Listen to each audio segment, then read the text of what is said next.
retourne en Turquie, on y est allé tout à l'heure, on y retourne. Mais pas dans les capitales, c'est plutôt dans la province, là, non? Non. Ah, je pensais. Oui, il y a les deux. Okay. C'est pas facile de parler de ce film Hayat. Alors, Hayat, ça signifie la vie.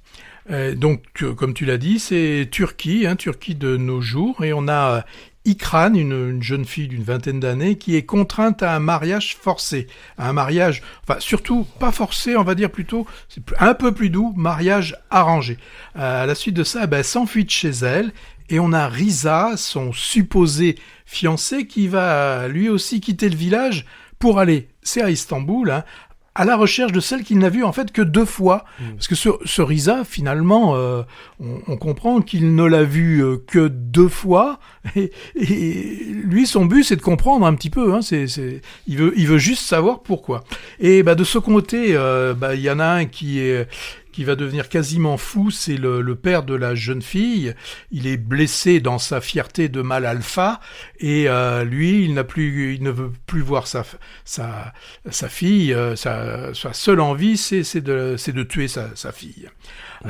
2h40 d'un film d'une grande rigueur formelle, avec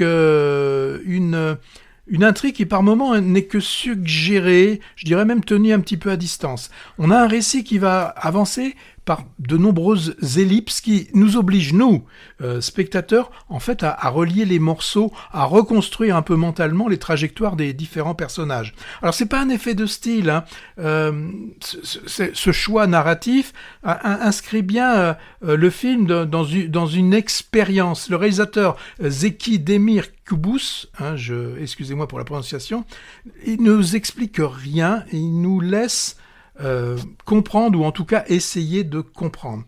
Ikran, cette jeune fille, personnage central, elle est assez souvent absente de l'écran.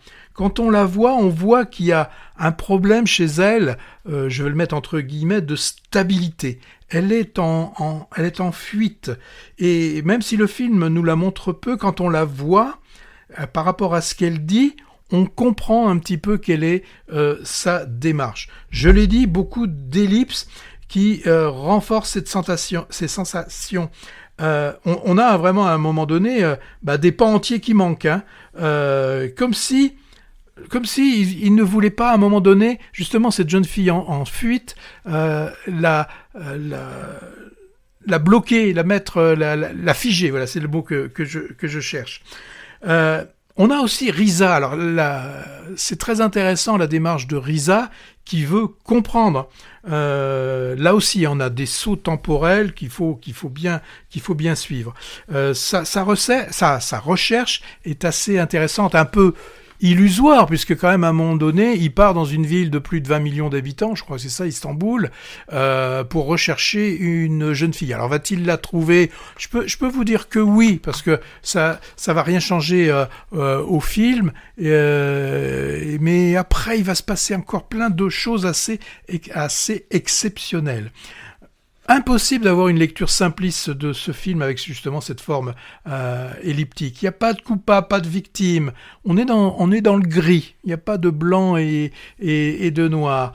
Les hommes sont pas uniquement des figures oppressives. Ce sont aussi des individus qui sont bloqués eux-mêmes dans un cadre social avec des traditions, certaines attentes. Mise en scène, vous le devinerez, assez austère.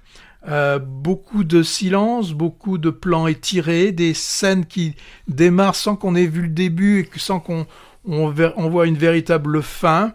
C'est un peu quand même ce que j'aime dans le cinéma. Quand il y a des ellipses qui nous laissent des moments, des espaces de réflexion où c'est le spectateur qui doit relier tous ces moments, il doit accepter l'incertitude. C'est une expérience d'un cinéma qui regarde la vie pas comme un récit ordonné, mais comme une succession de ruptures et de silences. Aucun manichéisme non plus dans ce film, ce qui est toujours aussi pour moi assez important. Film exigeant, parfois déroutant, avec ce traitement narratif qui refuse toute linéarité et toute surexplication. Je sais pas si je l'ai vendu, mais je vous dis, c'est pas un film facile. Voilà. Ouais. Moi, j'irai sans doute, mais je sais pas s'il est bien distribué. Il doit passer que dans les salles à réessai, peut-être.